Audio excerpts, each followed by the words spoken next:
Yeah, you can start, Bakita. Good evening, guys. We're going to continue our chapter from yesterday.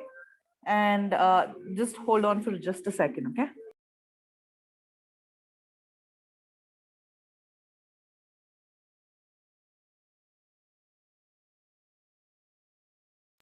Sorry for that. Let's continue. So, we're going to start with modifying the life structure. So, just to recap, we've gone through Erik Erickson's theory. We talked about generativity and stagnation. We talked about Levinson's seasons of life and midlife transition. We went through the four developmental tasks of middle adulthood. And now we are at modifying the life structure. So, gender similarities and differences are seen as people try to balance between youth and age, right? So when you talk about gender similarities, it is again trying to get in touch with your feminine side or masculine side, seeing the difference between the feminine and the masculine side, and all that.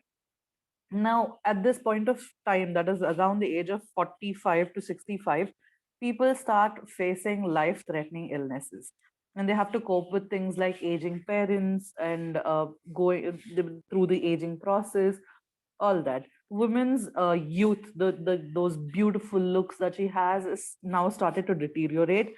But I see still a lot of women around this age very beautiful in our group. So I'm not going to talk about this process much. And this our place in the society is also changing. Women tend to perceive themselves as young, as the younger selves rather than the current age. No, there's an increase in the gap increases with age. The way they feel about themselves when they were younger and the way they are feeling right now. Uh, the more people integrate themselves with their feminine or masculine characters, they become androgynous. That means they start a female starts responding to the masculine self, and the male starts responding to the feminine self, and they become a more androgynous form, right? And due to this, they're more adaptive in life. They can adjust more in life. So life structure is a social context.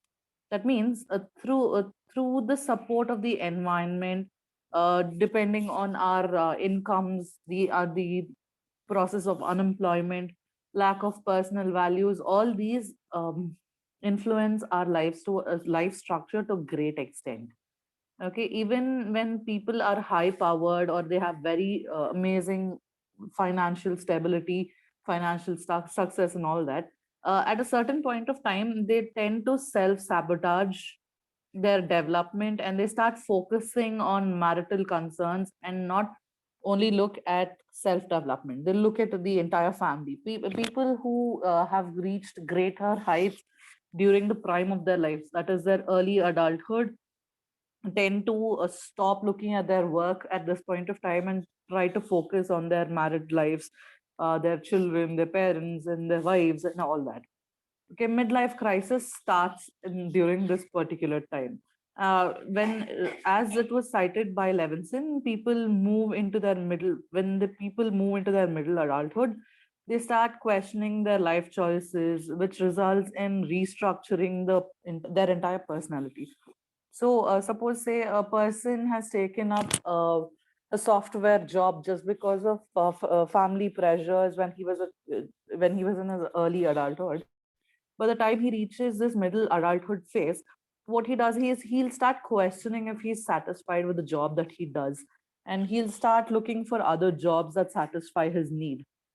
Okay, and what they do is they restructure themselves, and they try to look for new jobs, try to look for a new career. If they're not happy with their wives or their spouses, they tend to file for divorce. They'll try to find a new meaning to life. They'll start to get in, what do you call it, they'll start to try to look for something meaningful in their lives, right? Stage versus life event approach. Many theorists have just seen the middle life transition as adaptation to life events, that is the children moving out or having them come back, aging parents, retirement, all these, that means this person sees life as, stages and events. Okay. There certainly is no specific age when change occurs. That means change can come in at any point of time. You do not know when exactly change comes in. And most midlife people describe troubling moments that prompt new goals and internal changes. Uh, okay, we move on to stability and change in self concept and personality. Now, the people, again, when they're doubting themselves, they'll start learning more about themselves, right? So their personality is changing with all the changes that have happened in their life. A new illness brings out a new personality. A life threatening illness, say cancer, brings out a new personality. These people tend to be either very depressed or take from it, and they'll be like, no, I'll fight this particular disease. I will what do you say this I will overcome the life sentence, as these people tend to call it. We move on to self acceptance and autonomy, and environmental mastery. People become more introspective as they enter the second half of life. That means when they move into the middle adulthood phase, people start to think about the process of thinking itself more and more. They have made choices, they often make choices to change their lifestyle to suit their needs. That means if something is not making them fit into a particular shell, no, they change something or they lose something in order to fit into that particular category. Coping strategies, these include finding silver linings in difficult situations, planning better ways to handle problems, evaluate alternatives to manage situations, and use sense of humor to express themselves more effectively. So if you take people these people, no, they're trying to cope with all the bad things that are happening in their lives. So they'll try to look at a silver lining kind of a situation, or they'll try to find a better way to to find solutions to a problem. They evaluate, that means they look at many different ways to find a solution to that particular problem. And people like Praharsh use humor to express themselves. Just joking. Okay, gender identity shifts in response to shifting proportions of sex hormones. Women adapt a more masculine trait. As I said, they become more androgynous, right? By the age of 45, 50, women tend to go into menopause, and they try to, they get more masculine traits like assertiveness, self-confidence, and all that. And men also go through menopause, but it's just not the word for it. They often become more sensitive, more caring, more considerate. People become more androgynous, as I said before. Men turn to their relationships and they see that they have fewer, and they're seen as having more fewer opportunities to develop and influence at work. That means they have lesser opportunity than the younger ones. Sorry about that, someone's come.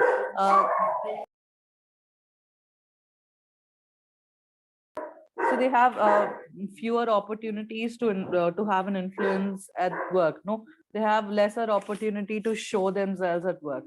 The more of the opportunities are given to the younger generations. Women may have taken steps out of bad marriages. That means they're getting divorced at this point of time to get into a better life. They have chosen to be more autonomous and more assertive to survive, because at this point of time they've already given birth to children and they're trying to get out of a bad marriage. In the sense, they'll have to be on their own, they'll have to be more independent and to take care of their family. Individual differences in personality traits, individual, like, these are different things that happen in a person's life, right? Individual differences in personality traits. Each person has different personality traits and they're different for each other. Relationships at midlife. This period of midlife cycle is called the launching the children and moving on. That means the parents are going through an empty nest phase where the teenager is now going off to college, and the teenager is leaving the house. The adolescent is leaving the house at this point of time for things like job or studies or something or the other. Okay, it is no longer, they don't look at it at such a negative light at this point of time. This period of the empty nest phase may last anywhere from 20 years, for about 20 years before retirement, that is 40 to 60. That is the entire of middle adulthood.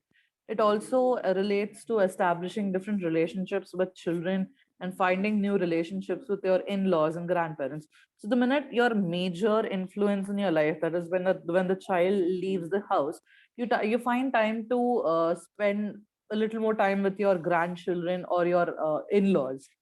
And these people generally have to cope up with the needs of the elderly parents. At this point of time, they're not exactly senior citizens. These middle adulthood people are not exactly senior citizens, and they're not exactly in their early adulthood. At this point of time, that is the 40 to 60 age, they have parents who are there in their 80s, 90s, and all that. So they have different demands and they have to take care of them. Marriage and divorce.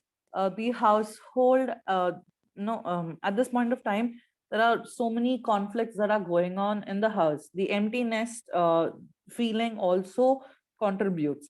And during this point of time, the annual income of the family is at the highest, it's at the peak. No, this allows for opportunities such as traveling and learning more stuff. And if marital relationships are shaky, that means if they're fighting constantly, people choose to get away because they're more independent at this point of time. And at midlife, again, divorce seems to be a more manageable way of managing your, sorry, a more appropriate way of managing your emotions. Feminization of poverty. This trend that a woman who supports themselves, it is seen that a woman who supports herself at this point of time after she goes through a divorce or something is basically a major reason for adult poverty population, regardless of what age and ethnicity group that she's from. That means even if she's from a very high, if she's married to a very rich person, if she's having a divorce at this point of time and moving out, taking her children along with her, if she does not have a business of her own or a work of her own, and she wasn't working till then, it is going to be difficult for her to take care of her family properly. So she goes into that poverty line population, right? The causes for divorce: a woman who cite poor communication, husband's substance abuse, the husband's physical or verbal abuse, or the desire for autonomy will they're all reasons for why divorce happens, since it indicates that the remnant of the self-esteem in spite of the failures. That means people who are facing these things like no substance abuse of the husband or physical or verbal abuse of the husband, if there's poor communication, if there's any lacking in the Sternberg's triangle theory of love, all of it are talking about the self-esteem of the woman. At this point of time, she's taken enough hits from the self-esteem point of view, and she's like, no, I still have my self-esteem, I want to get out and live a decent life. That is why women get out of this bad relationship. Women who survive these divorces successfully tend to be more tolerant, comfortable with uncertainty, they're non-conforming, and they're very self-reliant.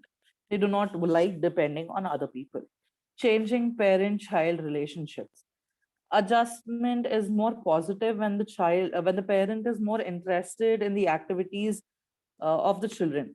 Yes, but it is true that a parent who cuts off themselves from the child to a certain level and has interests of their own are to be more happier than the parents who are clinging onto their children no matter what. Parents who relinquish this authority over their adult children will have a more positive relationship when these children move out. That means if you're still going to cling on to your son or daughter and be like, no, do this, do that, even when they're 20 and 30, the relationship is kind of strained. But if you let the child decide on their own as to what they want to do and all that, you tend to have a much better relationship with your children later on in life. The authoritative parenting style links to better contact after the child leaves home and better life satisfaction for the parents. Now, grandparents also play a very important role in the relationship with the developmental aspect also, right? So when there's a grandparent at home, generally you see that the grandparent and the grandchild have a different kind of relationship at different phases of life. Now, the reason why having grandparents at home is amazing is because they're valued elders.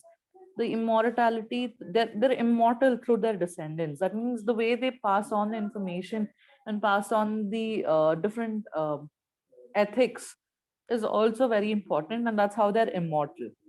Re-involvement in the personal past.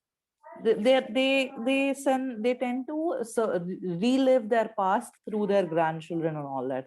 Indulgence, right? They're very indulgent, they're very active when their grandchildren are around. Grandparents and grandchild relationships are somewhat dependent on the age of the child. So as the child grows older, the relationship between the grandparent and the grandchild shifts from playing with the grandchild or playing with the granddaughter, grandson, granddaughter, moves to more advising position. So if you see in a family where the grandparents, the parents, and the children live together, at a certain point of time, your grandparents and the grandchildren are more attached to each other because they're a little more cooler with the grandchildren than they're with the children itself. That means they're a little strict when it comes to the children. But if the same strictness is showed from the parent to the child, that is from the child to the grandchild, the grandparents come in and intervene, saying that don't be so harsh, it's okay, let them be, and all that. I've heard of it, I've not seen it. Okay. Then if people are living closer, geographically closer, then children also tend to be a little more closer with the grandparents, and especially with the grandmom, because I'm pretty sure the grandmom cooks yummy stuff to the children. The children love food. Siblings report decline in contact in midlife. If you see that when you're talking about your siblings during your midlife, they're busy with their own lives. Okay, there's more experiences that they have, and the only time that you meet them physically is when you're going through life events, something like somebody's wedding, uh, supporting another person, or when the one of the family members has a baby. All this is when you meet your family. Siblings reconnect as their children leave home. That means if once your child leaves, to be a little more in contact with your siblings, because you're still going through that empty nest phase and you want something to fill it up, right? They reconnect in response to their parents' illness or needs. Sister relationships are usually much more closer than brother relationships. Okay, and again, friendships, again, all across the entire stages of life, is one of the most important relationships that you can have, because they're always support you no matter what. Women seem to have to be more closer with friends and often get more emotional support than men report. Okay, the number of friends generally reduces when you're getting older and older, as people get more selective about their friends. If it is a close friendship that you have, then you make sure that you maintain it very well. Friendships are sources of emotional support, pleasure, and enhance our well-being. Career development. Now, if you see, older people are less hired than younger people. Experience does play an important role in job hiring, but if you see a person moving from one company to another, or joining a different company or a different line altogether when they're very close to their retirement phase, it is not well appreciated. Gender and ethnicity, the glass ceiling is unspoken about. Now there's a glass ceiling that we talk when it comes to females in the workforce, right? But when it comes to older people in the workforce, you cannot see the glass ceiling, because the entire rules of hiring an older person is not defined. After retirement, you do not see many people going back to work. Okay, it is very rare that you see it. It is also said that women managers are just as effective as male managers, and they tend to be a lot more inspiring and considerate compared to your male managers. Unemployment is a serious problem for the last 2 years as the technology industry catered and sorry, created and many jobs went with it. That means the technology industry is losing out, right, in the last 2 years and all that. And the jobs have been lost with it. Corona is a big example of that. Highly trained and well paid workers were suddenly and unemployed at this point of time. Middle-aged women, middle-aged workers are more affected by an unemployment as they recognize that they won't be mostly employable after that particular time. As I said, the age factor plays a very huge role. Planning for retirement, men are generally not ready to retire that quickly because they've spent all their life working, and retiring causes irritations, change in adjustments, and all that. And they're very pissed off at this point of time because they do not know what to do with their lives. It'll take a little time, and it'll take a lot of effort on both the sides of the um what do you say, the wife, the spouse, as well as the person who's getting retired. We move on to this psychosocial changes during adulthood, or sorry, old age. And older adults place a high value on spending time with friends more than their family. Now, remember when we were adolescents, we spend a lot more time with our friends than our family. It is almost a similar phase that these older people are going through because family might not have enough time for them, but their own age people will have time for them because they've already gone through retirement and are jobless. They tend to be more independent and enjoy life with the members of their own cohort. That means all like-minded people. If you go to parks and all that, you'll see laughing clubs and all these things, old people sitting together and having fun and all this. People of of their own mentality are always together. Many, as I said, many married couples waver while adjusting to retirement. All right, we'll go on to the ego, integrity, and despair of the Erik Erikson's theory. As I previously mentioned yesterday, that this particular thing, ego, integrity. What is ego integrity? If anybody has listened to me yesterday, you can probably answer this question. What is ego integrity and versus despair? Although sleeping, guys. No, we are. Hello. No, I was talking about yesterday's class. Also, if you were awake in yesterday's class, then They're happy with uh, what they have is integrity. Like, um, Rituji, you were in There there in were three yesterday's class. stages she yeah. talked about yesterday. Yeah, you should, Rituji, go look back at yesterday's recording. Okay, ego, not to offend you, it is just that the 8 stages of Erik Erikson are over and over talked about in this particular chapter. Okay, I'll repeat. The ego, integrity, and despair is about reflecting back into people's lives. A person who's satisfied with their life, that is, if they're content, they have integrity. Now, what is integrity? It is a state of being whole and being honest with strong moral principles. A person who is unhappy or unsatisfied with their life, that is throughout their entire life, it is not only about a particular phase of life, they generally tend to be in despair and tend to be bitter in nature. This is what is Erik Erikson's ego, integrity versus despair. We go on to the Peck's theory. I first read it as Perk because I was thinking of chocolate at this point of time, but no, it is Peck's theory. There are three tasks of ego integrity here. The ego differentiation versus work role preoccupation. This task comes out of retirement. That is, immediately after retirement, people have been invested in the careers for their whole life, and they're still trying to find their role in the life after retirement, right? Body transcendence and versus body preoccupation. Tasks here require finding a way to get over physical limitations, disabilities, loss of their youth and beauty in order to find value in cognitive, social strengths and relationships. That means people are going to ultimately lose their beauty and their youth. They're going to find disabilities. They're going to have disabilities. Accidents may leave them physically limited. All these things should be moved past, and they should find value in cognition and social strength. That is having relationships in the sense friendships, trying to find a bond with each other and all that.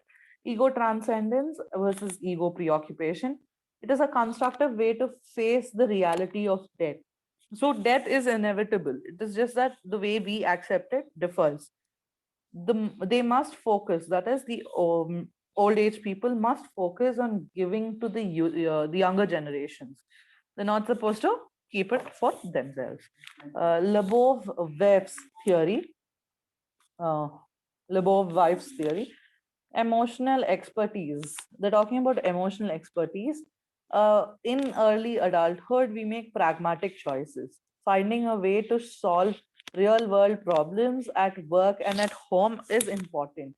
Emotional sensitivity allows elders to detach and in turn help them or helps them to choose a better way of how to respond in aggressive situations and how they should respond in situations that are not favorable as well. Reminiscence and life review. It is where we recall and review the past events and understand them in a new light. Stability and change in self-concept and self and personality. Again, we are coming back to this from the previous section. A secure and multifaceted self-concept. Okay, secure, and what does it mean? People get to know more about themselves as they age, which makes them more secure about themselves. Agreeableness and sociability and acceptance of change.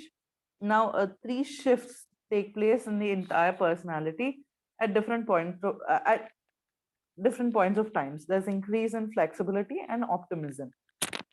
Okay, agreeableness and generosity. What is that word? Sorry. Acquiescence and good nature. That means there's an increase in the above stated qualities. That is, there's an increase in generosity and good naturedness. Sociability, there's a drop in sociability. At this particular time in your old age, you do not tend to mingle with other people as frequently and as much as you want to or you have in the past. There's an increase selectiveness when you're talking about relationships, and because the significant other passes away or you're separated from your friends and all that. Acceptance of change, it is linked with the well-being and development of uh, vagaries. I'm not exactly sure what it means, I forgot. Okay, being resilient towards bad luck. Vagaries, I think, is through the thick and thin of life, right? Being unfazed by it or accepting it. Spirituality and religiosity, there's an increased appreciation of the fine arts, things like music, dance, uh, science, the arts, the paintings and all that. They're more appreciative about it, and they're more appreciative about the nature of relationships as well. Religion provides a sense of stability and meaning in this point of life, and there's an increase in spirituality to to ease the unknowable aspects of life. So till this point of time, they're very busy about other stuff of life, the family, the career and everything. But at this point of time, they're free. They can read more, and then they're more into the spiritual part of life, right? So they tend to relate everything to spirituality and religion in order to give them a little ease about the unknown aspects of life. Individual differences in psychological well-being, that is control versus dependency. Now, dependency and support script. dependent behavior is encouraged. That means in this particular script, no, dependent behavior is encouraged. This basically talks about the spouse who stays at home and is always serving the other spouse. They do not work, they're not independent, they're always dependent on the other person, the working person, for anything that they need. So whatever the thing that is done, no, whatever is happening in their life reinforces the weaker member in their dependency. That means it makes them believe that no, this is what my life is, I'm always dependent on the other person. Independence ignores script. Independent behavior is ignored, and again dependency is reinforced. Elder suicides, these people at this point of time stop eating, stop talking, stop taking care. Thank you, Mrudulaji. Yes, unexpected and inexplicable changes. That is vagaries. Okay, coming back to the elder suicide, these people stop eating, they stop talking to other people, they stop taking care of themselves emotionally and physically. They refuse to take medication, or they do not want to talk to anyone. They do not want any relationship that stops them from thinking about suicide. So anyone who tries to make them happy is kept away. They refuse to do anything that would distract them from either from their declining mental health. So they do not go out, they do not meet people, they do not look for something interesting to latch on to. They're always in the negative mindset. Now, talking about negative, we got the negative life changes. A loss of a friend, or a loss of a really close friend, or a spouse, or their poor health conditions, their poor financial conditions, their increased dependency on their children, all these have a very negative influence on their minds. So, this generally has a higher influence on women. Social support and social interaction. Now, having more interaction with other people apart from your own family, as well as including your family, reduces stress. This promotes health and well-being. The last phase, last but one phase, is relationships and late adulthood. Social convoy, they're a cluster of family members and friends who provide a net of safety and support.